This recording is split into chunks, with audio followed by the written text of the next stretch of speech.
प्राप्त प्रसंगी श्री क्षेत्र हरतखेडा आणि असणार हे मठ पिंपळगाव आणि आदी असणारी पंचक्रोशी आणि या अंबड जालना महामार्गावर आणि जवळपास 25 वर्षापासून भगवान पारेश्वराचं हे देवस्थान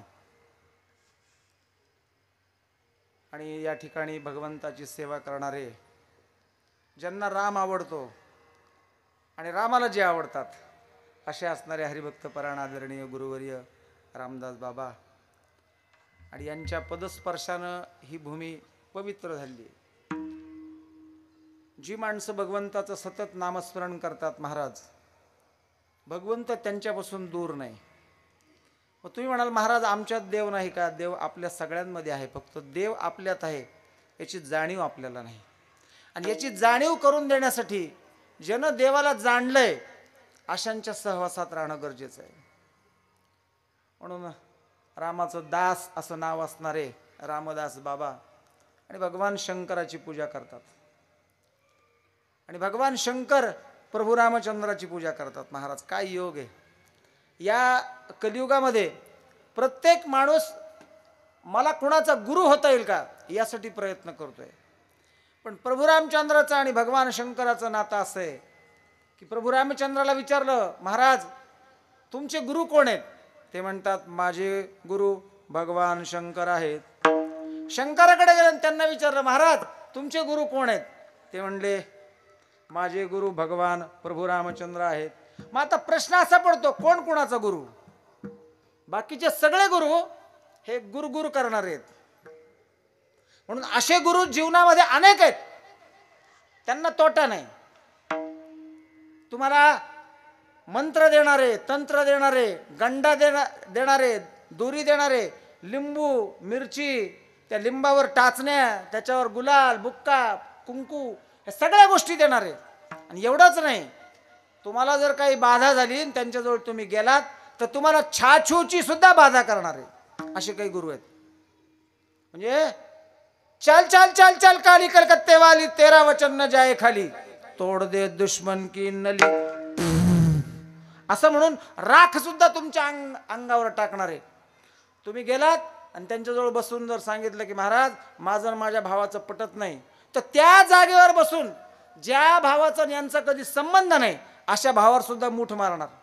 मग आता मूठ मारणारे, दुसऱ्याचं वाईट चिंतणारे असे कुठं गुरु असतात का? नाथ महाराज भागवतामध्ये सुंदर ओळी लिहितात। नाथ महाराज म्हणतात मंत्र तंत्र उपदेशिती घरोघरी गुरु आहेत ऐसी, परिशिष्यात्वे मेळवेती सद्वस्तुते सद्गुरु त्याते श्रीकृष्ण माने। म्हणून तुम्हाला मंत्र तंत्र देणारे गुरु रगड भेटतील, पण असे गुरु काही कामाचे नाही। पण ज्या गुरुच्या सानिध्यात त्यांच्या चरण कमळाजवळ बसून तुम्ही जर त्यांची सेवा केली तर प्रत्यक्ष भगवान शंकराचं दर्शन घडवून देणारे गुरु या जगात आहेत, हरिभक्त परायण रामदास बाबासारखे। म्हणून कुणाजवळ बसावं हे आपल्याला कळलं पाहिजे। आपण कुणाच्याही पाया पडतो आणि कुणाच्याही जवळ बसतो। तुम्ही सिंधीच्या झाडाखाली बसलात आणि तुम्ही दूध पिताय, किती जणांना खरं वाटेल? तुम्ही जरी दूध पित असले काचेच्या ग्लासात तर लोक म्हणणार हा दारूच पितो। म्हणजे इंग्रजीमध्ये एक म्हण आहे, man is known by his company.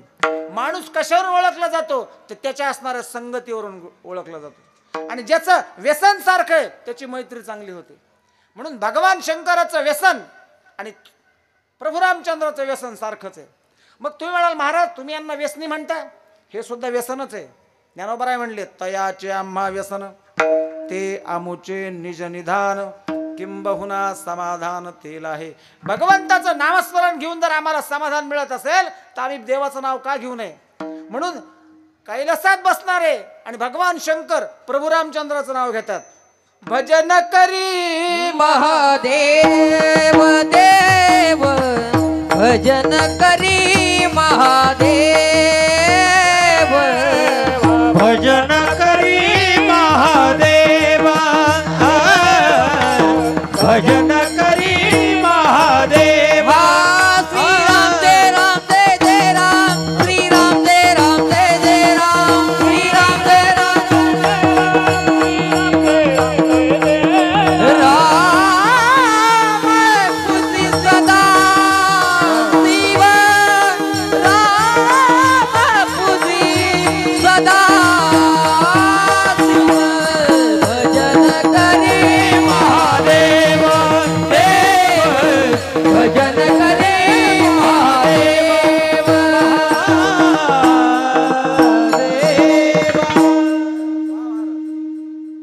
लक्षात ठेवायचं, टाळकऱ्यांनी किती पळवलं आपण पळायचं नाही. विठ्ठला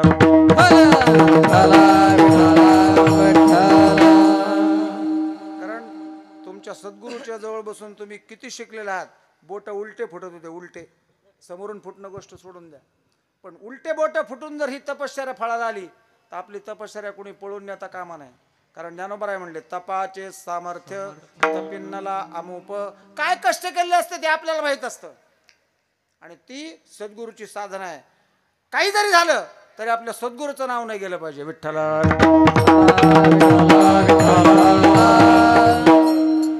म्हणून कीर्तन करताना स्वतःच्या आनंदासाठी करायचं, गोडवा वाटला पाहिजे यासाठी कीर्तन करायचं.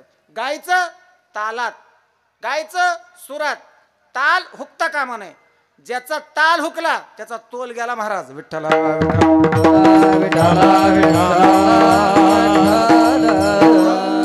माणसानं एक वेळ आसूर असावं पण बेसूर नसावं. बेसूर समजला की सगळा रंगच निघून गेला महाराज. म्हणून ज्याला ताल पक्का आहे, ज्याचा सूर पक्का आहे, भगवंताच्या जवळ त्यानं केलेलं भजन त्याच्यापर्यंत पोहोचतं. म्हणून भजन थोडकं करावं, भजन खूप करू नये. भजन थोडं करावं, पण कसं करावं? आवडीने भावे हरिनाम घेसी, तुझी चिंता त्यासी सर्व आहे. नाही तर तुकोबारायचं प्रमाणे भजन ते वंगळवाणे, नरका जाणे चुकवणा. म्हणून आपली जागा कोणती आहे हे ज्याला कळालं तो खऱ्या अर्थानं जागा आहे. बोलले लक्षात दे ना, आपली जागा काय हे जर कळलं तर तो खऱ्या अर्थानं जागा आहे. जागा चुकली सगळं हुकलं. म्हणून जागा चुकता कामा नये. असे असणारे भगवान शंकर, त्यांना माहिती आपली जागा प्रभू रामचंद्राच्या चरणाजवळ आहे. म्हणून प्रभू रामचंद्राच्या चरणाचं नित्य दर्शन घेणारे आणि मुखानं श्रीराम जय राम जय जय राम, श्रीराम जय राम जय जय राम असं भजन करणारे प्रभू रामचंद्र. काय रामाचा महिमा आहे रामनामाचा.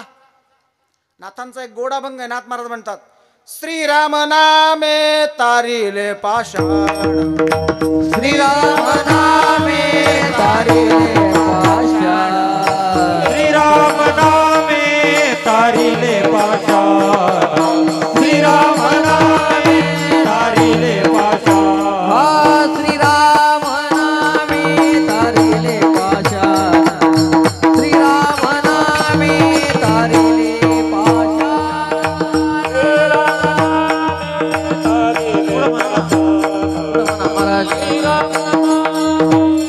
तारिले पाषाण.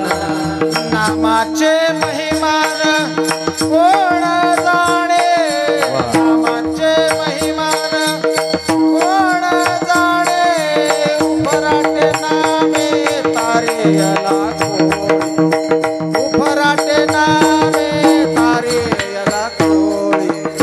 नामाचे महिमान कोण जाणे, नामाचे महिमान कोण जाणे, उभराटे नामे तारियला कोळी, उभराटे नामे तारियला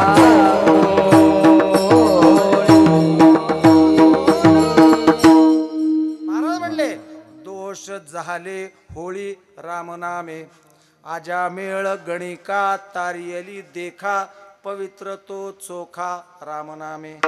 एका जनार्दनी राम नाम जप, आणि पवित्र ते देख रामनाम.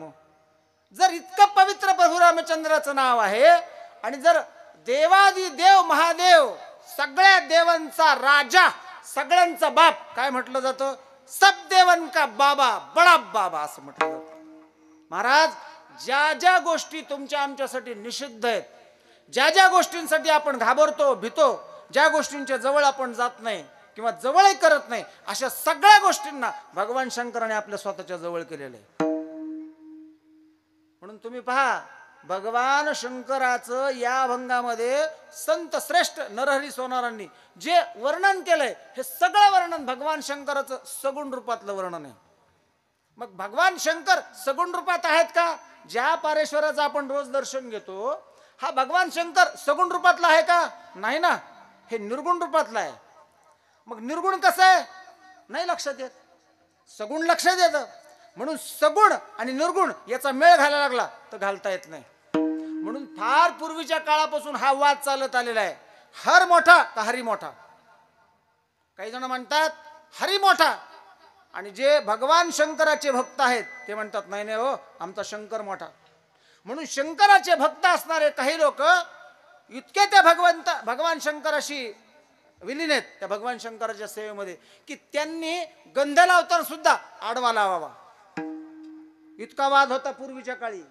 भगवान शंकराची पूजा करणारे लोक आडवं गंध लावत होते. जर एखादा पाहुणा जर घरी आला आणि त्याचं जर उभं गंध असलं तर घरात घेत नव्हते. काय त्रास. आपली पोरगी देताना सुद्धा जो विष्णूचा भक्त आहे, जो ऊर्ध्व पुंड्र लावतो, त्याच्या घरात देत नव्हते. गंमत अशी झाली की एका विष्णूची पूजा करणाऱ्या माणसानं आपली मुलगी शंकराची पूजा करणाऱ्या म्हणजे शैवाच्या घरात दिली, शैवपंथीयाच्या. आता ते घर सगळं विष्णूला मानणार होतं आणि हे घर भगवान शंकराची पूजा करणार होतं. आता एक 8-10 दिवस गेले, 9चे 9 दिवस गेले. घरं पूर्वी शेणाची असायची, सारवावं लागायची, मातीची घरं सारवावं लागायची. 10-15 दिवसानंतर नवरीबाई आपली घरात रुळली आणि मग तिनं सारवायला घेतलं. आता ती सारवायला लागली तर ती सारवताना नेमकं अशी उभी सारवायला लागली. हा मागच उभा होता सासरा. त्यांनी पाहिलं तर म्हणलं अगं हे असं उभं काय. ती म्हणली मग आमच्या घरात असंच सारवते. ते म्हणले अजिबात नाही, आजपासून आडवं सारवायचं. तिनं आडवं सारव म्हणजे सारण्यात सुद्धा काय झालंय, आपला परमार्थ आडवा आलाय आणि गंध लावण्यात सुद्धा आपला परमार्थ आडवा आलाय. गंध कसं लावावं कसं लावू नये याच्यावर परमार्थ नाही. मला एक गोष्ट कळते, गंध कशासाठी लावला याचा मात्र आपल्याला गंध असावा, आणि गंध कशासाठी लावला याचा जर गंध नसेल तर तो परमार्थाला सुटलेला दुर्गंध आहे. महाराज विठ्ठल.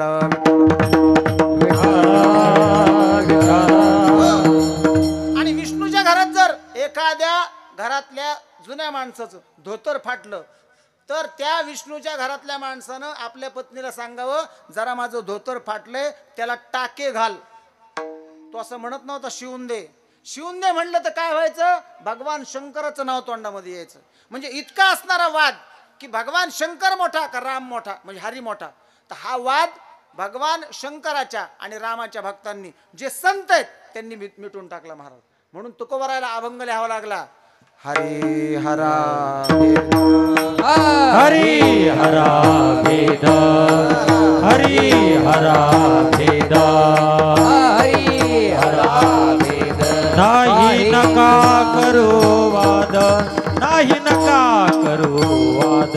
काही नका करू वाद, काही नका करू वाद, काही नका करू वाद, काही नका करू वाद. हरी हरा भेद, नाही नका करू वाद, नाही नका करू वाद, नाही नका करू वाद. हरी हरा भेद, काही नका करू वाद, नाही नका करू वाद, नाही नका करू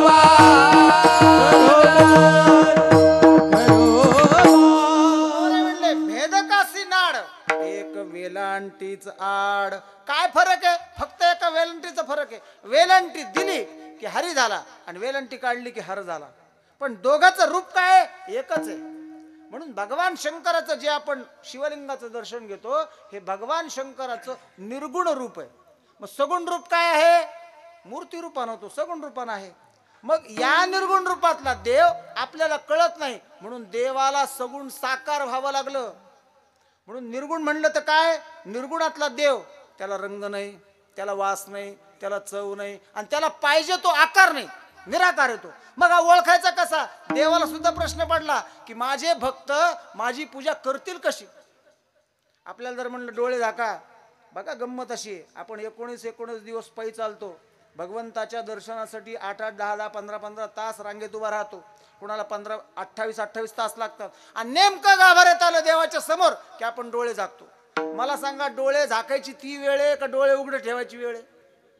जे जे डोळे झाकतात त्यांना देव दिसतो का, भूतच उभे राहतात महाराज समोर. देवाचं निर्गुण रूप जर ओळखायचं असेल तर त्या देवाची तेवढी तपश्चर्या, त्याच्या नावाचा तेवढा जप झाला पाहिजे. म्हणून डोळे जरी झाकले तरी ती मूर्ती आपल्या डोळ्यासमोर उभी राहिली पाहिजे. मग तशी मूर्ती उभी राहत नाही. म्हणून देवाचं दर्शन घेताना उघड्या डोळ्यांनी घेत जा. आणि जर तुम्हाला असं वाटत असेल की मी त्या पदाला पोहोचलो, मग हरकत नाही, मग ते निर्गुणातलं सुद्धा दर्शन तुम्हाला होऊ शकतं. मग असा असणारा निर्गुणातला देव तुमच्या आमच्यासारख्या भक्तांसाठी सगुण साकार झाला. ज्ञानोबा सुद्धा म्हणले ज्ञानेश्वरीमध्ये, जोवरी दोन्ही भुजा घेऊनी आलिंगा वया लागोनी तव संगाचे नि सुरवाडे मज विदेहात देह धरणे गडे किंबहुना आवडे निरुपम तो पहावा हे डोळे म्हणून अचक्षुषी मज डोळे हातीची नि लीला कमळे पूजुतया ते. भगवंताचे जेवढे मागे अवतार झाले आपल्या संतांच्या सांगण्यानुसार 10 अवतार आहेत देवाचे. गर्ग संहिता 6 अवतार सांगते देवाचे आणि श्रीमद भागवत सांगतं देवाचे 24 अवतार आहेत. पण आपण सगळे संतांचे पाईक आहोत. काही वेळ आपण श्रीमद भागवत बाजूला ठेवू, काही वेळ गर्ग संहिता बाजूला ठेवू. संत म्हणतात 10 अवतार आहेत. 10च्या 10 अवतारामध्ये प्रत्येक अवतारात देवाच्या हातामध्ये शस्त्र आहे. पण हा एकच अवतार असा आहे की त्याच्या हातात शस्त्र नाहीये. त्यानं काय केलेलं आहे? त्यानं हातात कमळ घेतलेलं आहे. कमळ. एकदा प्रश्न केला देवाला. देवाला म्हणले, देवा तुझ्या मागच्या सगळ्या अवतारात तुझ्या हातात आयुध आहेत, शस्त्र आहे, या अवतारात तू कमळ का घेतलं? तो म्हणला, जो भक्त माझ्या दर्शनाला येतो आणि माझ्यावर भाव ठेवून माझ्या चरण कमलावर मस्तक ठेवतो त्याचं स्वागत करण्यासाठी मी माझ्या हातात कमळ घेतलेलं आहे. विठ्ठल विठ्ठल. काय उपकार आहेत देवाचे आपल्यावर, किती उपकार आहेत. देवाला सुद्धा आपली दया आली आणि तो सगुण साकार झाला. म्हणून निर्गुणातला देव तुम्हाला आम्हाला ओळखू येत नाही, मग सगुणातला देव आपल्याला ओळखू येतो. एकदा त्या गोरखपूरला दर्शनाला गेलो मी. गीता प्रेस गोरखपूर आहे ना, तिथं भगवान शंकराचं अत्यंत सुंदर मंदिर आहे. पण ज्यावेळेस मी आतमध्ये चाललो प्रवेशद्वारातून, तेव्हा मोठ्याच्या मोठा असणारं प्रवेशद्वार आणि त्या प्रवेशद्वाराच्या वर भगवान शंकराची अतिशय सुबक मूर्ती. भगवान शंकरानं हातात कमंडलू घेतलेले आहे आणि बाजूला पार्वती माता आहे, तिची सुंदर मूर्ती. आणि जसं मी त्यांचं दर्शन लांबून केलं, वरती उभे आहेत ते, खालून दर्शन केलं, निघून पुढे गेलो. पुढे गेल्यानंतर त्या असणाऱ्या शिवपिंडीचं मी दर्शन घेतलं.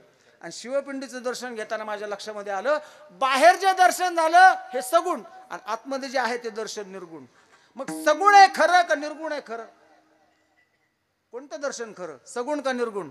तर इथं भेद मनातला निघून गेला पाहिजे. तुझं सगुण म्हणो की निर्गुण रे, सगुण निर्गुण एकू गोविंदू रे, तो एकच आहे, फक्त तुम्हाला आम्हाला लक्षात यावा. म्हणून नरहरी सोनारच्या सुद्धा मनामध्ये असा संभ्रम निर्माण झाला होता.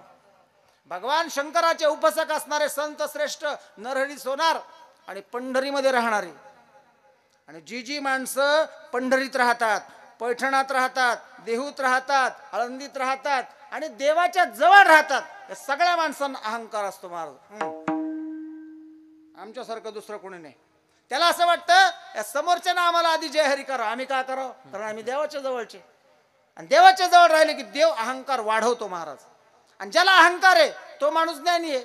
ज्ञानोबा म्हणले, नवल अहंकाराची गोठी विशेषण लगे अज्ञाना पाठी, सज्ञानाचे झोंबे कंठी नाना संकटे नाचवी. म्हणून जो अज्ञानी आहे त्याला अहंकार नाही, पण जो सज्ञानी माणूस आहे त्याला अहंकार आहे. मग असा असणारा अहंकार कोण वाढवतो? तर देवच वाढवतो. म्हणून आमचे नामदेवराज सुद्धा देवाच्या जवळ राहणारे, देवाची पूजा करणारे, देवाचं भजन करणारे, देवाला दूध पाजणारे, प्रेमानं नैवेद्य खाऊ घालणारे. पण देवाचं भजन करावं, अंगाला घाम यावा, देवानं रंगशिळेवरून विटेवरून उतरावं आणि नामदेवरायाचा घाम पुसावा. आणि तेव्हाच नामदेवरायांनी हात ढकलून द्यावा देवाचा आणि देवाला म्हणा, हा आता आला होय, किती दमलो मी, सगळ्या अंगातून घाम आला माझ्या, आता पुसायला आला का? म्हणजे काय, हा लढीवाळपणा आहे, पण हा अहंकारच जाग आहे. गंमत अशी झाली, एकदा देवाच्या जवळ असणाऱ्या माणसाला अहंकार कसा असतो. नामदेवराय नित्य देवाच्या जवळ, आणि एकदा अशी सगळी मांदियाळी भरली संतांची, सगळे संत एकत्र झाले आणि सगळे आल्यानंतर सगळे वाट पाहतात कोण राहिले यायचं. तर नेमके नामदेवराय यायचे राहिले होते. सगळे संत येऊन बसले होते आणि सगळ्यात उशिरा नामदेवराय आले. नामदेवराय आल्याबरोबर सगळे उठून उभे राहिले आणि पटापटा पटापटा पटा नामदेवरायांच्या पाया पडले. सगळेचे सगळे लोक, सगळेचे सगळे संत उठले, पाया पडले. ज्ञानदेव उठले, निवृत्तीनाथ उठले, सोपान काका उठले, गोरोबा काका सारखे श्रेष्ठ संत सुद्धा उठून उभे राहिले, सावतोबा उठले, चोखोबा उठले, सगळे उठले आणि पाय पडायला लागले. फक्त उठली नाही मुक्ताबाई. आणि सगळ्यात वयानं लहान असणारी मुक्ता तिथे अडून बसली. ज्ञानोबारायांनी पाहिलं, निवृत्तीनाथांनी पाहिलं, सोपान काकांनी पाहिलं. म्हणले मुक्ता अगं दर्शन घे बाई. आपल्यापेक्षा कोणी मोठं जर घरात आलं असेल आणि आपण जर पाय पसरून बसलेले असेल किंवा झोपला असेल तर माणसानं उठून बसावं. तो त्यांचा अपमान आहे. कीर्तनात बसताना सुद्धा आपला तळवा दिसू नये.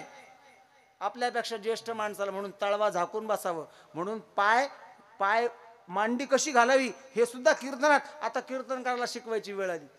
लोक कसं बसतेत, कुठं बसतेत. मी म्हणलं ना, जागा चुकली, सगळं चुकलं. म्हणून आपली जागा काय, आपली पात्रता हे कळलं पाहिजे. जिथं तुम्ही बसलात ती जागा कोणती आहे, कुठल्या गोष्टीनं पवित्र झाली आहे हे लक्षात आलं पाहिजे. म्हणून शास्त्र असं सांगतं की तुम्ही जर घरात झोपले, आई वडील आले, उठून बसा. गुरु आले, उठून बसा, नमस्कार करा त्यांना. आता सारखा नमस्कार करायचा का नाही, पण निदान त्यांच्याकडे पाय होतील आणि तुम्ही खुशाल पसरलेत असं होता कामा नाही. नामदेवराय आले, मुक्ताबाई उठली नाही. सगळ्यांनी सांगितलं, म्हणले मुक्ता अगं उठ, नामदेवराय दर्शन घे. मोठे देवाच्या जवळ राहणारे आहेत, देवाला दूध पाजतात, देवाला नैवेद्य खाऊ घालतात, सगळ्या गोष्टी करतात. जा देवा त्यांचा नमस्कार कर. ते म्हणले मी नाही जाणार. म्हणले का? मग मुक्ताबाईच्या असणाऱ्या वाङ्मयामध्ये सुंदर मुक्ताबाई नामदेवराच्या संबंधाने लिहिते. मुक्ताबाई म्हणते, उसाचे शेजारी एरंडाचे झाड, नाही त्या चिपाडा गोडी आली. काय म्हणते ती? उसाच्या शेतामध्ये, उसाच्या शेजारी एरंडाचं झाड इतकं उंच वाढलंय, उसापेक्षा उंच, पण त्या एरंडाला उसाचे गोड पण आलं का? नाही. अरे म्हणे पंढरपुरात राहून, देवाच्या जवळ राहून, देवाचं सगळं करून त्याचा अहंकार गेला नाही. आणि त्याचा अहंकार आहे म्हणून मी त्याचं दर्शन घेणार नाही. विठ्ठला विठ्ठल.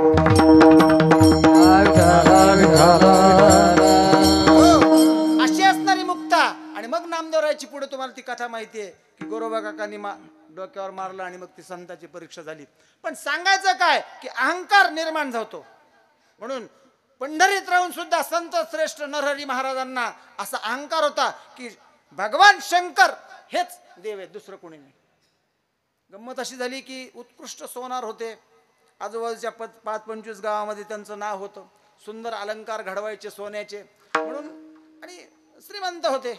कुणी पण आलं तर अगोदर नरहरी सोनारकडे जायचं, सोनं विकत घ्यायचं किंवा अलंकार विकत घ्यायचे किंवा आपलं सोनं त्यांच्याकडून काय असेल ते गाळून घ्यायचे म्हणा, अलंकार घडून घ्यायचे म्हणा. असं एक दिवस एका सावकाराला आणि असा दृष्टांत झाला की आपण आपल्या भगवान पांडुरंगाला आणि कटदोरा करावा, कटदोरा कंबरपट्टा करावा. म्हणून तो नरहरी सोनारांकडे आला आणि त्यांना म्हणला, महाराज पांडुरंगाचं मंदिर गावामध्ये आहे, मला भगवंताला कंबरपट्टा करायचा आहे, तेवढं तुम्ही मला करून द्या. ते म्हणले नाव घेऊ नका, नाव घेऊ नका म्हणले त्याचं. म्हणले नाव जरी घेतलं तर मी कानावर हात ठेवतो, मी तिकडं जात सुद्धा नाही म्हणले दर्शनाला. म्हणले कधी कळसात, म्हणले कळसाचंही दर्शन घेत नाही, तिकडं जातच नाही तर काय प्रश्न. वास्तविक पाहता कळस इतका श्रेष्ठ आहे. तो का म्हणे देखिल्या कळस आणि तात्काळ हा नाश अहंकाराचा, तात्काळ हा नाश अहंकाराचा, तात्काळ हा नाश अहंकाराचा, तात्काळ हा नाश अहंकाराचा.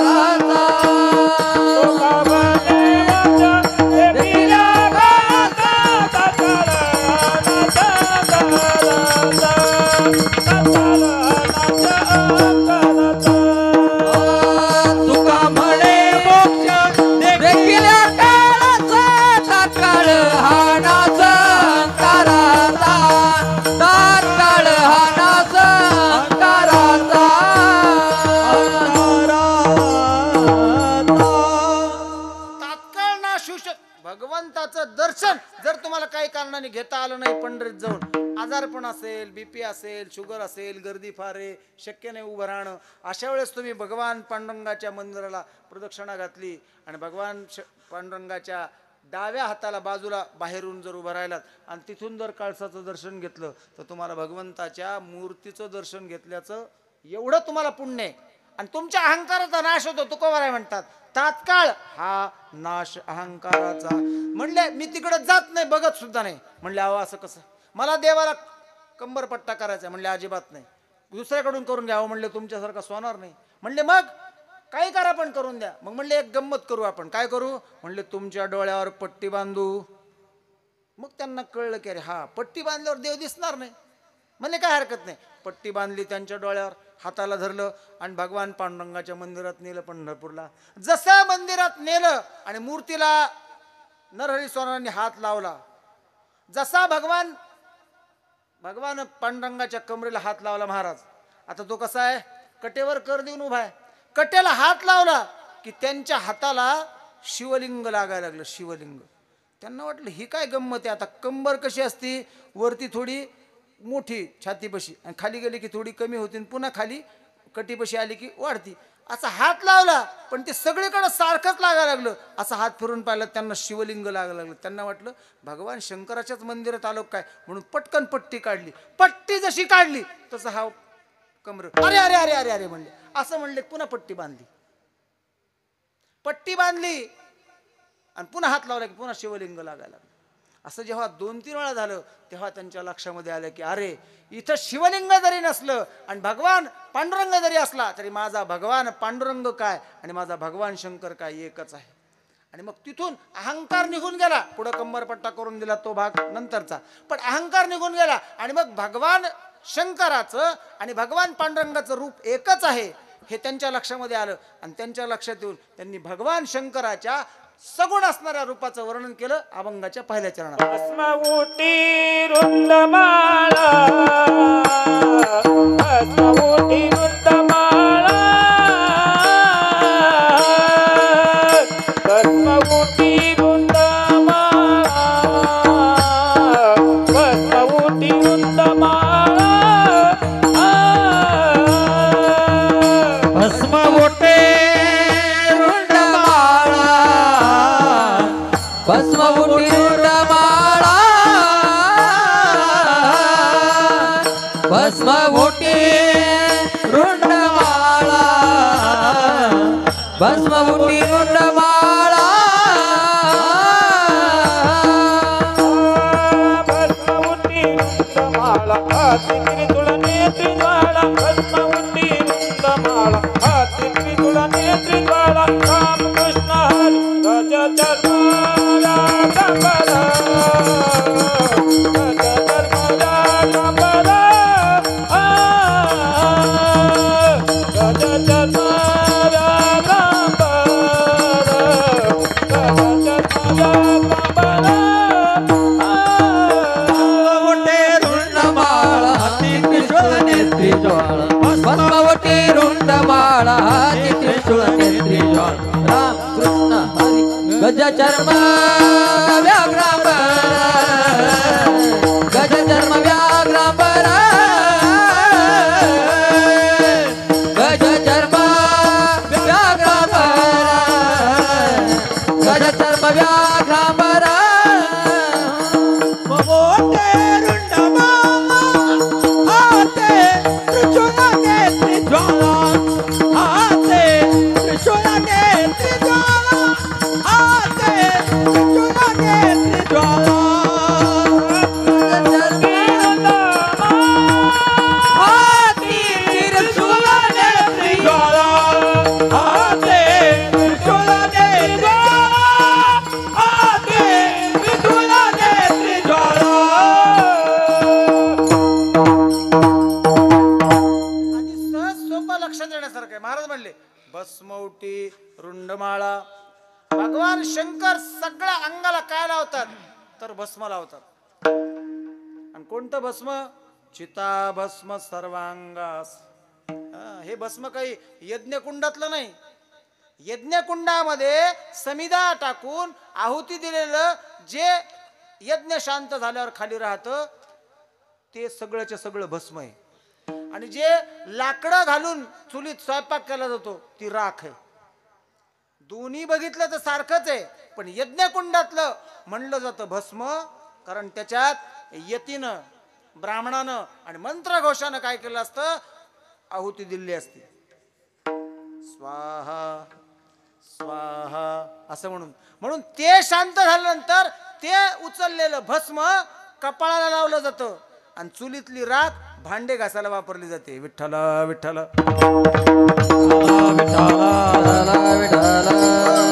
पण भगवान शंकर अंगाला भस्म लावतात कुठलं, तर जी चिता पेटलीये आणि शांत झालीये तिचं भस्म उचलायचं, भगवान शंकराने त्याच्यात पाणी कालवायचं आणि ते पाणी कालवून ओलं झालेलं भस्म अंगाला लावायचं. आणि लावताना कसं लावायचं, उटी सारखं लावायचं. उटी उटी शब्द आहे बरं का, उटी ओटी नाही, उटी. ओटी आणि उटीत फरक आहे. लोक म्हणते भस्म ओटी, ओटी नाही. तुकोबा नरहरी सोनारांनी अभंगाची रचना करताना शब्द तोडलेले नाहीत. हा, शब्द तोडायचे नाही. आपण कोण शब्द तोडणार आहे? आणि आपल्याला यमक जुळा म्हणून इकडचा शब्द इकडे जुळवायचा नाही कधी. संतांनी रचना यमक जुळण्यासाठी अभंगाच्या केलेल्या नाहीत. त्याचं नाव आहे अभंग. जे कधी भंग पावत नाही त्याचं नाव आहे अभंग. विठ्ठल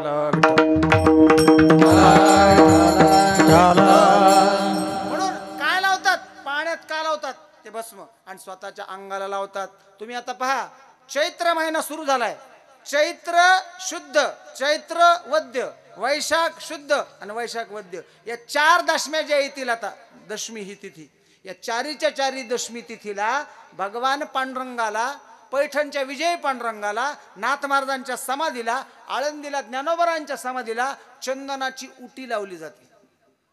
गळ्यापासून तर कमरेपर्यंत चंदन उगळायचं आणि त्याची उटी भगवंताला लावायची. का? या उष्णतेचा दाह माझ्या भगवंताच्या शरीराला होऊ नये म्हणून ती उटी लावली जाते. भगवान शंकर आपल्या सगळ्या अंगाला उटी लावतात. कशाची? भस्माची. मग असा असणारा भगवान शंकर जळत्या चितेची, मग हे भस्म रोज कोण देत होतं? हे रोज भस्म गोळा करून आणायची जबाबदारी एका भगवान शंकराच्या भक्तावर होती आणि त्याचं नाव होतं भस्मासूर. हा भस्मासूर रोज कुठे चिता जळते हे बघायचा आणि ती चिता शांत झाली की ते भस्म आणायचा आणि भगवान शंकराला द्यायचा आणि भगवान शंकर त्याच्यात पाणी करून आपल्या सगळ्या अंगाला लावायचे. आता अंगाला का लावायचं याचं पुढे मी तुम्हाला कारण देणार आहे की भगवान शंकर अंगाला राख का लावतात. आता तुम्ही आम्ही जर अंगाला राख लावली आणि गावात फिरू लागलो तर काय होईल? सगळे त्या कुंभमेळ्यातले नागा साधूच ना. इतकं सोपं नाही. अंगाला राख लावणं एवढी सोपी गोष्ट नाही. अंगाला राख कधी लावली जाते? जर तुम्ही सगळं घरदार सोडून, सगळ्या संसाराला सोडून निघून गेलात आणि लोकांनी विचारलं का इतके दिवस ते प्रवीण महाराज कीर्तन करते कुठे गेले? म्हणले लावले अंगाला राख त्यांनी. म्हणजे काय? त्याचा अर्थ काय निघतो? अंगाला राख लावणं एवढी सोपी गोष्ट नाही. संसार त्यागणं आणि त्या गोष्टीत पडणं एवढी सोपी गोष्ट नाही. म्हणून नागा साधू सुद्धा अंगाला राख लावतात. पण अंगाला राख लावल्यानं वातावरणाचा कुठलाही परिणाम शरीरावर होत नाही. कारण अंगाला जर भस्म लावलं तर आपल्या शरीराला असणारी सगळी रोम छिद्र ही बंद होतात. म्हणून थंडीचा थंडपणा आणि उन्हाळ्यातला कडकपणा आपल्या शरीरात प्रवेशच करत नाही. म्हणून अंगाला उटी लावली जाते. विठ्ठल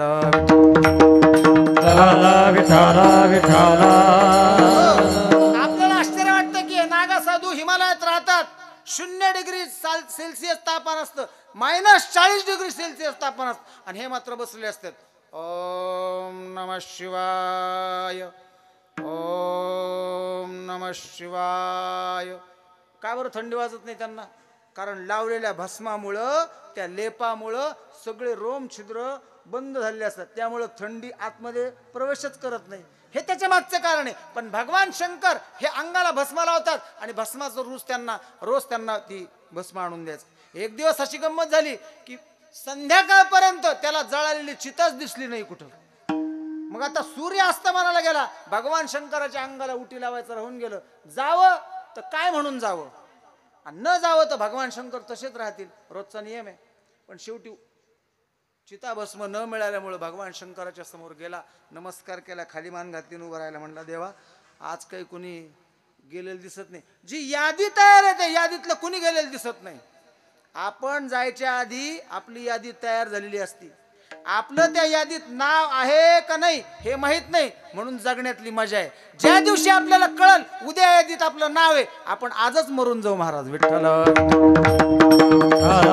विठाला विठाला भगवान शंकरानं मागचा पुढचा काही विचार केला नाही. इतके भगवान शंकर आमचे भोळे की त्या भस्मासुराला सांगितलं, जा आज तुला चिताभस्म मिळालं नाही ना, तू ज्याच्या डोक्यावर हात ठेवशील तो जळून खाक होईल. आता वर देताना भगवान शंकरांनी काही विचार करावा ना, पण भगवंताचा भक्त होता, भगवंतावर निश्चिम त्याची सेवा करायची त्याच्याजवळ शक्ती होती.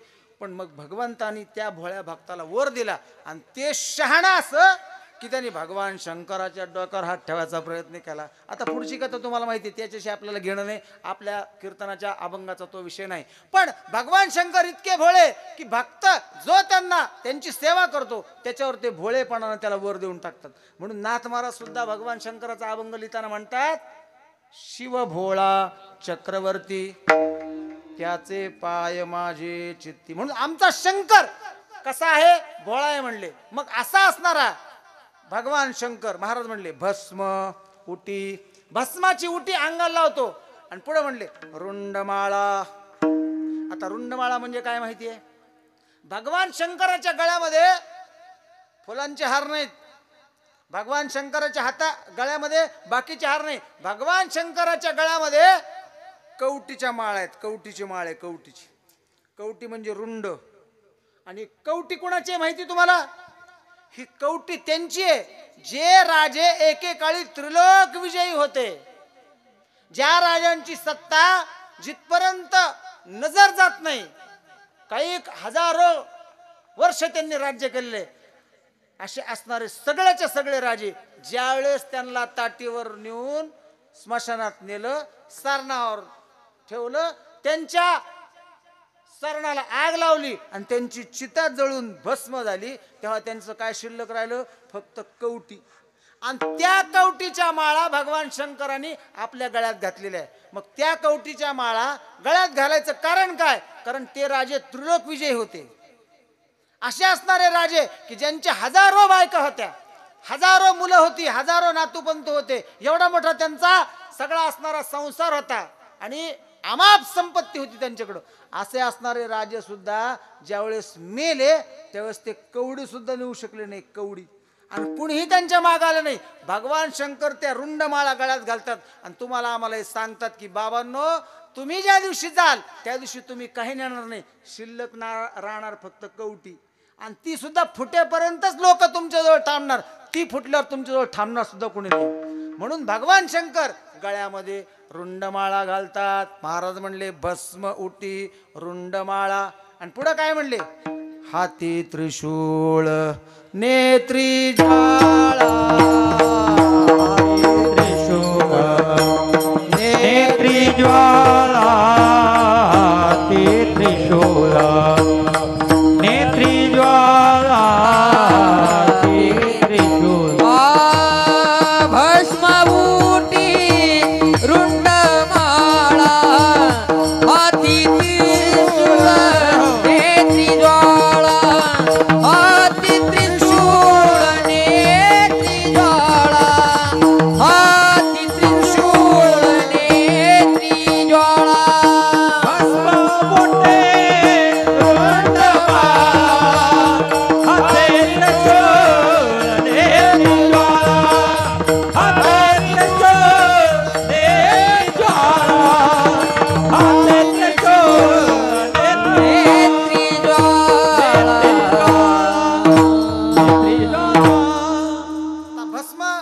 लक्षात आलं, रुंडमाळा लक्षात आलं. आता महाराज म्हणले हाती त्रिशूळ.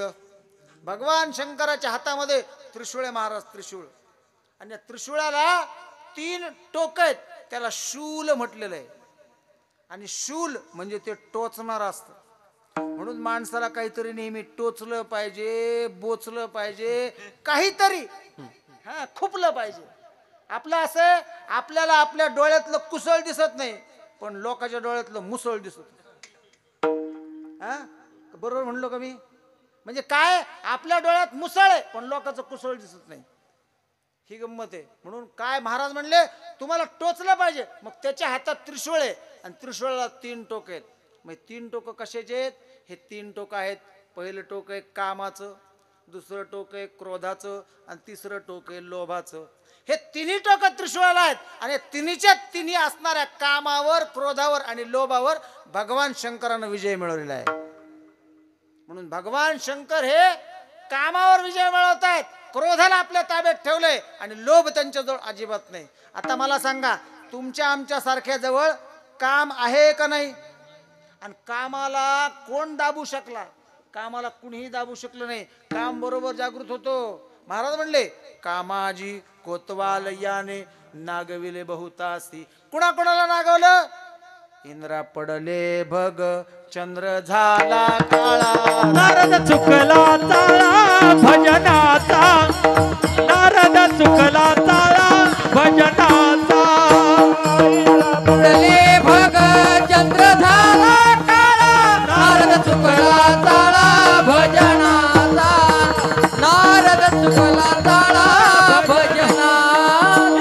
पडली भग चंद्र झाला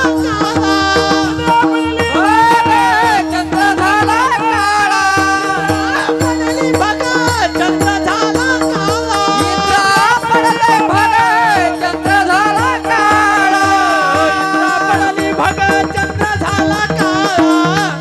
नारद चुकला ताळा भजनाचा, नारद चुकला ताळा भजनाचा. हा इंद्रा पडले भग चंद्र झाला काळा, नारद चुकला ताळा भजनाचा, नारद चुकला ताळा भजनाचा.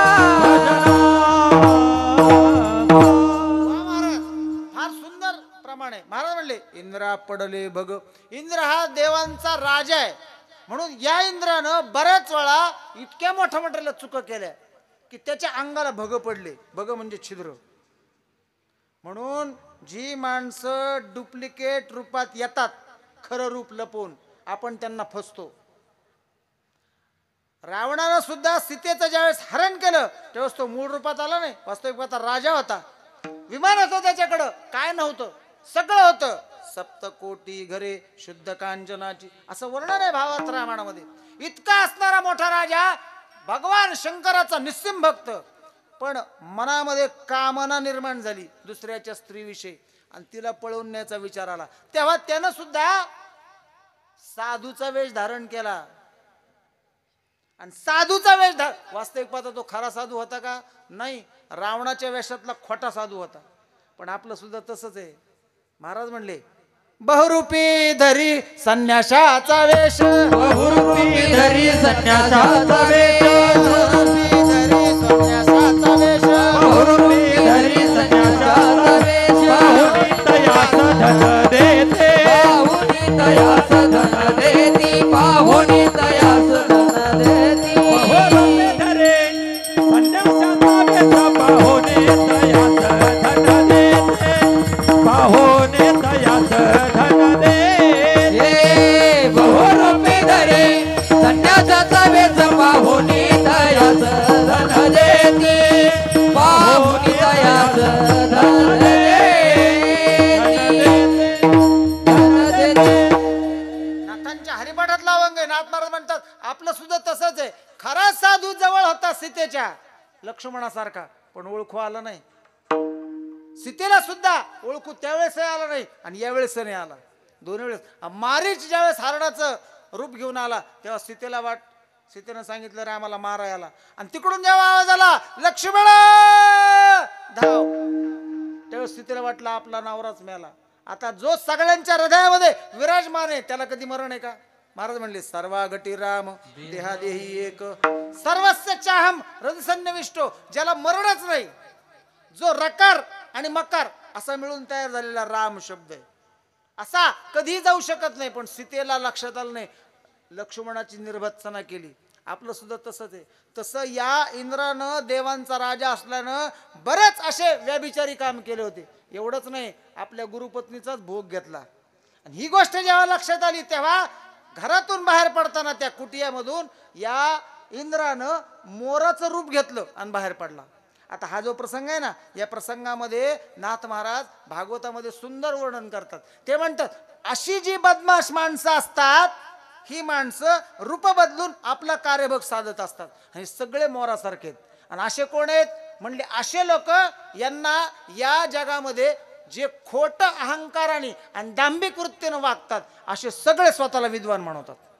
आमच्यासारखा ज्ञानी कोणी नाही, आमच्यासारखा विद्वान कोणी नाही. महाराज म्हणले मोर अंगी अति डोळसे, अंग भरी भरली पिसे, एका दृष्टीविन आंधळे झाले तैसे विध्वंसा. मोराच्या अंगभर डोळे आहेत, पण त्याला दिसतं का त्या डोळ्यांनी? अजिबात दिसत नाही. मग त्याच्या अंगावर जसे अंगभर डोळे आहेत तसे हा मोराचा रूप बाहेर घेऊन पडल्यामुळं याच्या सगळ्या अंगावर भग पडले.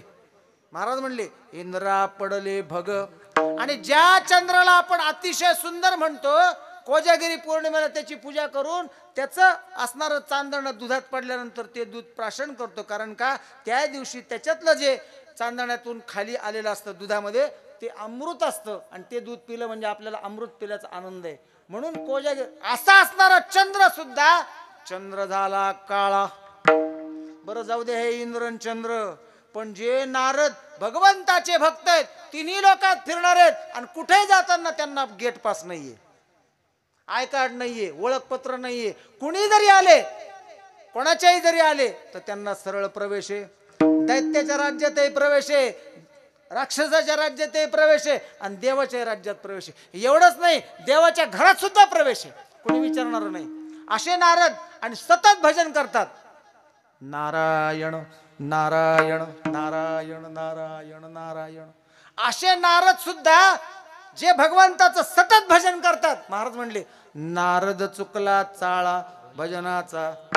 काय चुकलं नारदांकडून? शिवमहापुराणामध्ये उल्लेख आहे की नारदांनी एकदा भगवान शंकराने ज्या ठिकाणी तपश्चर्या केली आणि कामदेवाने त्यांची तपश्चर्या भंग करण्यासाठी अनेक प्रयत्न केले, इंद्राने सांगितलं होतं, पण कामदेव त्यांची तपश्चर्या भंग करू शकला नाही. त्या जागेवर आणि नारद गेले आणि शंकराने इथे तपश्चर्या केली म्हणून त्या जागेवर बसून त्यांनी तपश्चर्या केली. तेव्हाही इंद्राने पाठवलं कामदेवाला आणि सांगितलं त्यांची तपश्चर्या भंग कर. नारदांची तपश्चर्या भंग झाली नाही. आणि मग जेव्हा त्यांना कळालं की माझी सुद्धा तपश्चर्या कामदेवाला भंग करता आले नाही, मी कामाला जिंकलो, हा अहंकार नारदांना झाला आणि ही गोष्ट शंकराला सांगायला गेले. म्हणले भगवान शंकर भोलेनाथ, ज्या जागेवर बसून तुम्ही तपश्चर्या केली त्या जागेवर मी तप केलं, माझी सुद्धा तपश्चर्या भंग झाली नाही. भगवान शंकराच्या लक्षात आलं की यांना अहंकार झाला. त्यांनी सांगितलं नारदा मला सांगितलं ठीक, आता बाकीच्यांना सांगू नका. नाही नाही म्हणले, मी चाललो वैकुंठात, मी चाललो ब्रह्मलोकात. म्हणले नका सांगू, सांगू नका. पण देवाचं ऐकलं तर ना. आपली जी त्रेधा तिरपीठ होती ना ती देवाचं ना ऐकलेलीच होती. मध्ये लोक फार फार काय झालं ते माजले होते. म्हणून 2020 आणि 21ला कशी लाट आली, सगळे असे सुतासारखे सरळ झाले. हे सुद्धा देवाचीच करणी आहे महाराज. हा तसं नारदाला सांगून ऐकलं नाही. ब्रह्मलोकात गेले, ब्रह्मदेवाला सांगितलं, म्हणले तर ब्रह्मदेव असते गप्प बसले, काय बोलले नाही. पण तिथे अहंकाराने सांगितलं. नंतर विष्णू लोकात गेले वैकुंठात आणि तिथं सांगितलं देवा मी शंकराच्या जागेवर बसून तपश्चर्या केली, माझी तपश्चर्या शंकरासारखी भंग झाली नाही. विष्णूच्या लक्षात आलं. विष्णूने भरपूर स्तुती केली नारदाची. सांगितलं नारदा अरे बाबा तुझ्यासारखा भक्त कुणी नाही, शंकरापेक्षा सुद्धा तू आता महान झाला. त्यांनी दिलं फुलून अजून. आणि जसं नारद कैलासातून बाहेर पडले होते आणि वैकुंठात चालले होते, त्यांना माहित होतं भगवान शंकराला हे सगळ्याला सांगणार आणि बोभाटा करून टाकणार. म्हणून भगवान शंकरानं माया केली होती निर्माण. जसे ते वैकुंठातून बाहेर आले तसं बाहेर आल्याबरोबर मायानगरीत प्रवेश केला त्यांनी.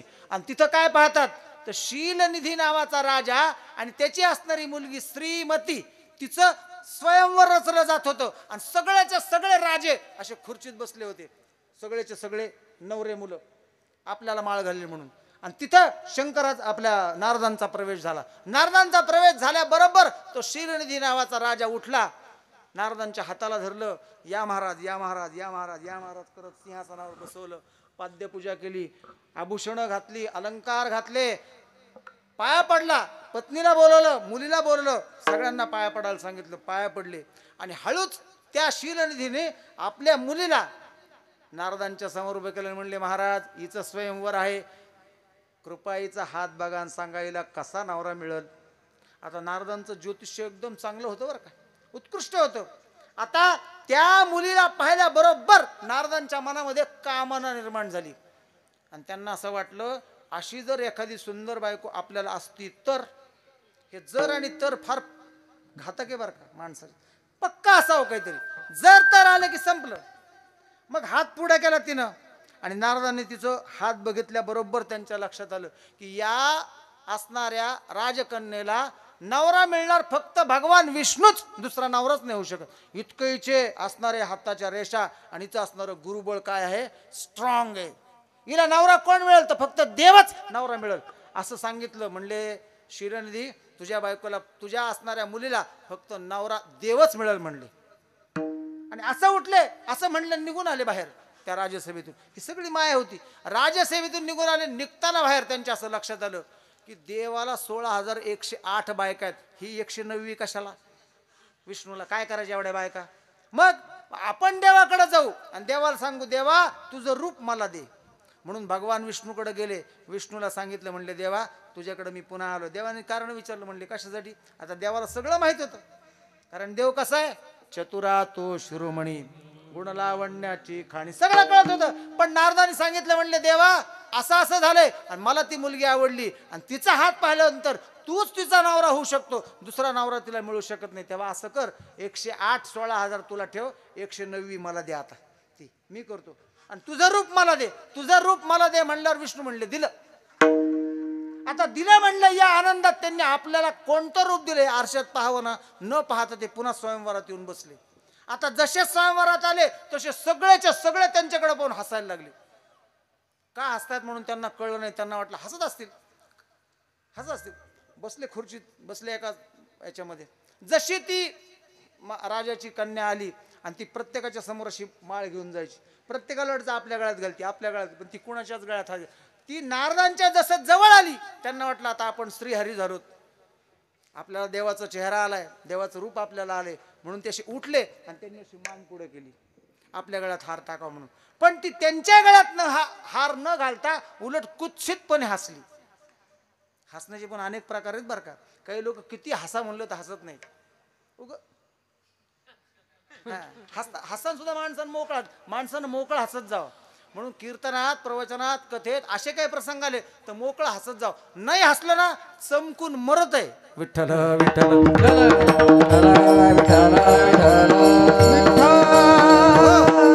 आणि मग जेव्हा ती समोरून निघून गेली हसली, हसल्याबरोबर नारदांना राग आला आणि त्यांनी विचारलं काय झालं हसलीला, ही का हसली, काय माझ्या तोंडाला काळं लागलंय का. शेजारच्यांना विचारलं, ते म्हणले तोंडाला काळं नाही लागलं, पण जरा आरशात पहा. आरशात पहा म्हणल्यानंतर जेव्हा आरशात पाहिलं तर त्यांना माकडाचा चेहरा दिला त्या देवानं, माकडाचा. आणि मग माकडाचा चेहरा असल्यामुळे सगळे हसत होते, वानराचा. मग हिला सुद्धा त्याचं हसू आलं की या माणसांच्या असणाऱ्या स्वयंवरात हे माकड कशाला आलो, म्हणून ती हसली. आणि मग असा राग आला नारदांना. नारद भगवान विष्णूकडे गेले आणि सांगितलं, भगवंता अरे तुझं रूप दे म्हणून मला सांगितलं होतं, पण तू तुझं रूप न देता माकडाचा चेहरा मला दिला. पुढच्या अवतारामध्ये राम म्हणून तुला अवतार घ्यावा लागल आणि त्यावेळेस तुझ्या पत्नीचं हरण रावण करील आणि त्यावेळेस तुला माझीच मदत घ्यावी लागल. आता ही कथा पुढची आहे, पण सांगायचं काय की तिला पाहिल्यानंतर नारदांच्या मनामध्ये काम जागा झाला आणि नारद चुकला चाळा भजनाचा. म्हणून या सगळ्या गोष्टीवर विजय मिळवणारे आमचे भगवान शंकर आहेत. म्हणून त्यांच्या हातात कामाचा, क्रोधाचा आणि लोभाचा त्रिशूळ आहे महाराज. म्हणून महाराज म्हणले भस्म उटी रुंडमाळा हाती त्रिशूळ नेत्री ज्वाळा. भगवान शंकराला 2 डोळ्यासोबत 3रा डोळा सुद्धा इथं आहे आणि ज्या ज्यावेळेस त्याला हा डोळा उघडावा लागतो त्यावेळेस प्रलय येतो, भयंकर असा दुष्काळ पडतो, कोरोनासारखी महामारी येते. आमच्या लहानपणी किंवा आमच्या जन्माच्या अगोदर हैजा पटकी असे मोठे मोठे रोग यायचे. जी माणसं म्हातारी आहेत त्यांना विचारा, कोंबड्याच्या माना मोडून जसे कोंबड्याला रोग होतो आणि कोंबड्या पटापटा मरतात तसे माणसं पूर्वी मरायचे, जसे कोरोनात मरत होते. म्हणून अशा वेळेस भगवान शंकरानं आपला 3रा डोळा उघडलाय हे लक्षात ठेवायचं. आणि त्याच्यातून काय निघतात ज्वाळा, ह्या ज्वाळाच सगळ्या. महाराज म्हणले भस्म उटी रुंडमाळा हाती त्रिशूळ नेत्री ज्वाळा. आणि 2ऱ्या चरणामध्ये महाराज म्हणले गज चर्म व्याघ्रांबर, गज चर्म व्याघ्रांबर, गज चर्म व्याघ्रांबर.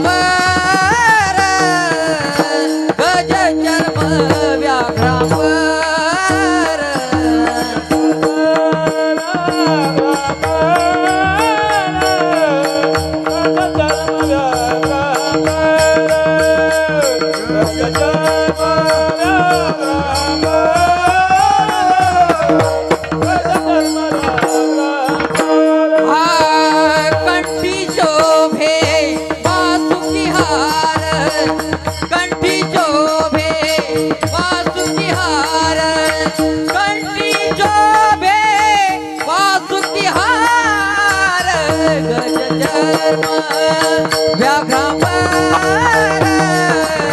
गज चर्म व्याघ्रांबर गज चर्म व्याघ्रांबर गज चर्म व्याघ्रांबर कंठी शोभे वासुकी हार कंठी शोभे वासुकी हार कंठी शोभे वासुकी हार गज चर्म व्याघ्रांबर गज चर्म व्याघ्रांबर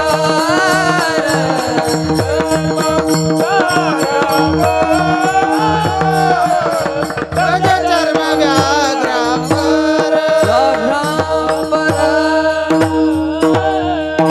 संत श्रेष्ठ नरेश सोनार भगवान शंकराच्या सगुण रूपाचं वर्णन करताना दुसऱ्या चरणामध्ये म्हणाले गज चर्म व्याघ्रांबर. भगवान शंकर सगळ्या अंगाला उठी लावतात चिताभस्माची आणि कमरेला फक्त गुंडळले. काय तर म्हणले गज चर्म, हत्तीचं कातड गुंडळले हत्तीचं. ते कुठं फक्त कमरेपासून तर मांडीपर्यंत, बाकी कुठंच नाही. आणि मग हत्तीचंच का गुंडाळलं? कारण सगळ्या प्राण्यांमध्ये जास्त आयुष्य जगणारा हत्ती प्राणी आहे. आणि दुसरी गोष्ट, सगळ्या प्राण्यांमध्ये अतिशय हुशार असणारा प्राणी हत्ती आहे. त्याचे डोळे बारीक आहेत पण त्याचे कान मोठे आहेत. डोळे बारीक काय आहेत? कारण तो सूक्ष्म पाहतो. आणि कान मोठे काय आहेत? कारण तो ऐकतो खूप. म्हणून देवानं माणसाला 2 कान आणि 1च तोंड दिलंय. जर 2 तोंड दिले असते तर काय गंमत आली असते. काही लोक असतात म्हणा 2 तोंडे, हा हे इकडचं इकडं इकडचं इकडं करणार, सगळे 2 तोंडच असतात, आहे की नाही? हा ते एक असतं पा सरपटणार, त्याला 2 तोंड असतात. हा ते कुणीकडून चालतं आणि कुणीकडून काय करतं हेच कळत नाही काही. तसे काही माणसं असतात. पण भगवान शंकर त्या हत्तीचं कातड का घालतात? कारण तुम्ही पहा, हत्तीला जर पिल्लू झालं तर ज्या हत्तीला पिल्लू झालंय पण अख्खा कळपच्या कळप त्या पिल्लाचं रक्षण करतो. पहा ते तिचं आहे. म्हणून असं नाही एखादी हत्तीन जिनं ते तिचं पिल्लू आहे ते जर बाजूला गेली हत्तीन तर ती दुसरी हत्तीन त्या पिल्लाला पाचते. आणि आमचे वडील सांगायचे की मी माझे वडील सांगायचे की मी माझ्या आईपेक्षा माझ्या काकूला जास्त पिलो म्हणे. कारण काकू सांगायची म्हणे दिगंबर तुझी आई जर गोदावरीला कपडे घालायला गेली तू जर झोपेतून उठला तर मी तुला स्तनाला लावायची. कोणती आई लावित नाही असं. किंवा तुम्ही एखादं वासरू सोडून पा गाईजवळ, ते जर तिचं नसेल तर ती लाथ मारते त्याला. पण हत्ती मात्र तसं करतो. कारण का? हत्ती जवळ सांभाळण्याची कुवत आहे. म्हणून भगवान शंकर जसं सगळ्या जगाला सांभाळतात, मग जगाला सांभाळणारा भगवान शंकर आहे, तसं आपल्या कुटुंबाचं रक्षण करणारा हत्ती आहे. त्याचं वय जास्त आहे आणि तो पुन्हा कसा आहे? भगवान गणेशाचं ते काय आहे? मुख आहे. मग त्याचं असणारं कातड हे भगवान शंकरला प्रिय. म्हणून महाराज म्हणतात गज चर्म व्याघ्रांबर. दुसरी गोष्ट महाराज म्हणले कंठी शोभे वासुकी हार. म्हणून तुम्ही पहा, भगवान शंकराला मी पहिल्यांदा सांगितलं ज्या गोष्टी निषिद्ध आहेत त्या भगवान शंकराकडे. म्हणून चंद्र काळा आहे पण त्यानं केलेलं पाप जेव्हा त्याला संपवायचं होतं, त्या पापाचं प्रायश्चित्त घ्यायचं होतं, त्याला त्या चंद्राला कुणी जवळ केलं नाही. तो पळत सगळ्याकडे गेला पण सगळ्यांनी हाकलून दिला आणि मग शेवटी भगवान शंकराकडे गेला. भगवान शंकराला आपलं पाप सांगितलं, पश्चाताप झाला सांगितलं. भगवान शंकर म्हणले आता काळजी करू नको, ये म्हणले माझ्या डोक्यावर. कर्पूर गौरम करुणावतारम संसार सारम भुजकेंद्रहारम सदा वसंतम हृदयारविंदे. असा असणारा भगवान शंकर कसा आहे? कर्पूर गौर आहे, करुणावतार आहे. आणि महाराज म्हणले कैलास राणा शिवचंद्र मौळी. दिमाखात त्यानं आपल्याला चंद्राला काय केलंय? कपाळ. मग याचा अर्थ असा घ्यायचा नाही की पाप करायचे आणि भगवान शंकराकडे जायचं, असा अर्थ नाही घ्यायचा. आपण असे अर्थ घ्यायला फार सोपे आणि सरळ माणसं आहेत. मग काय महाराज म्हणले पाप करा आणि जा भगवान शंकराला, असं नाही. पाप जर झाला असेल कळत न कळत आणि ते जर भगवान शंकराजवळ एकांतात सांगितलं तर भगवान शंकर त्या पापाचं प्रायश्चित्त भोगायला तुम्ही तयार असाल तर ते जवळ घेतात. म्हणून चंद्राला त्यांनी डोक्यावर बसवलंय. त्यांच्या जटेमध्ये गंगा आहे, जिला अहंकार झाला होता, ती जटा भगवान शंकराने आपल्या मस्तकावर धारण केलेली आहे. आता अंगाला उटी आहे चिताभस्माची डोक्यावर अहंकार झालेली गंगेचा अहंकार संपवलाय. ज्यानं पाप केला असं चंद्र त्यांनी जटेवर धारण केलाय. आता खाली आलेत. महाराज म्हणले कंठी शोभे वासुकी हार. भगवान शंकराच्या कंठामध्ये वासुकी नावाच्या नागाचा हार आहे. मग आता हा नाग भगवान शंकरानं स्वतःच्या गळ्यात का धारण केला? याचं कारण असं आहे की ज्यावेळेस समुद्र मंथन झालं आणि समुद्र मंथनामधून 14 रत्न बाहेर आले, त्या 14 रत्नाच्या सोबत हलाहल विषय बाहेर आले. जसं उकळतं पाणी आपण पाहतो की नाही, कसे बुडबुड येते त्याला, कशा वाफा वर जातात, तसं ते हलाहल विष आणि त्याच्या सगळ्या वाफा बाहेर पडत होत्या आणि ते असं उकळत होतं. आता 14 रत्न घेतले वाटून देवदानवांनी, पण या विषाला कुठं टाकायचं? आता कोण घेईल याला? याला घ्यायला कुणी तयार होईन. आणि मग टाकायचं कुठं? जर पाण्यात टाकलं तर सगळे जलचर प्राणी मरून जातील. पृथ्वीवर टाकावं तर माणसं मरतील, सगळे प्राणी मरून जातील. मग कुठं टाकावं? मग भगवान शंकराकडे गेले. म्हणले भगवंता याला काय करायचं? देव म्हणले आणा इकडं, आणा इकडं म्हणलं, आणि देवानं ते घेतलं. आता गंमत अशी आहे, देवानं ते घेतलं पण इथंच ठेवलं, न पोटात जाऊ दिलं न ओठात ठेवलं. म्हणून भगवान शंकराच्या ओठातही विष नाही आणि पोटातही विष नाही. आपल्या मात्र आपल्या ओठातही विष आहे आणि आपल्या पोटातही विष आहे. ओठात विष म्हणजे काय? एखाद्याचा भडभड भडभड बोलून अपमान करणं म्हणजे ओठातलं विष बाहेर आलं. आणि एखाद्याचं चांगलं न बघवणं आणि पोटात दुखणं हे पोटातलं विष आहे. विठ्ठल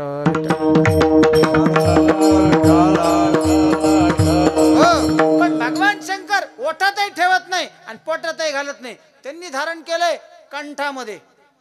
त्या कंठात विष आहे ना भगवान शंकराच्या, म्हणून त्याचा रंग निळा आहे. म्हणून भगवान शंकराचं नाव आहे नीळकंठ.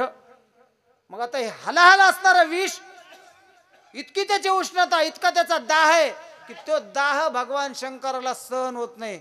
म्हणून जो शीतरक्ताचा प्राणी आहे, ज्याचं रक्त थंड आहे आणि ज्याला थंडावा आवडतो, अशा ठिकाणी जो राहतो, असा असणारा वासुकी सर्प, असा असणारा नाग भगवान शंकरानं आपल्या गळ्यात धारण केलंय. म्हणून तुम्ही पहा, थोडासा पाऊस पडला उन्हाळ्यानंतर की आपल्या भाषेमध्ये किरकुडे बाहेर निघत आहेत, आहे की नाही? साप विंचू बाहेर निघतात. कारण का? हे थंड रक्ताचे प्राणी आहेत, यांच्यात उष्णता सहन करण्याची ताकद नाही. म्हणजे जिथं जागा गार आहे तिथं पाळतात ते. म्हणून चंदनाचे जे झाड असतं ना, त्या चंदनाच्या झाडाला साप विळखा घालून बसलेला असतो. पण हे चंदन आपल्याकडचं नाही, ते मलयगिरी पर्वतावरचं 52 कशी चंदन. ते चंदन जर उगळलं आणि उकळत्या तेलात जर टाकलं, 5 लिटर तेल उकळतंय कढईमध्ये, आणि त्याच्यात जर एक थेंब टाकला चंदनाचा, त्या खऱ्या चंदनाचा 52 कशी, तर एका क्षणात ते चंदन, ते तेल काय होतं? थंड होतं. तुम्ही त्याच्यात हात घालू शकता. इतकं त्या एका चंदनाच्या थेंबावर ताकद आहे. कारण का? ते गार आहे आणि सापाला गारवा आवडतो, म्हणून तो चंदनाला विळखा घालून बसतो झाडाला. भगवान शंकरला सुद्धा त्या विषाचा दाह शांत व्हावा म्हणून त्यांनी कंठी शोभे वासुकी हार. आणि हा भगवान शंकर ज्या वेळेस त्याचं लग्न ठरलं त्यावेळेस वरात घेऊन निघाला. कुणाची? तिसऱ्या चरणात म्हणतात महाराज म्हणले भूते वेताळ नाचती हर्षयुक्त उमापती. भगवान शंकराचा निवास कुठे?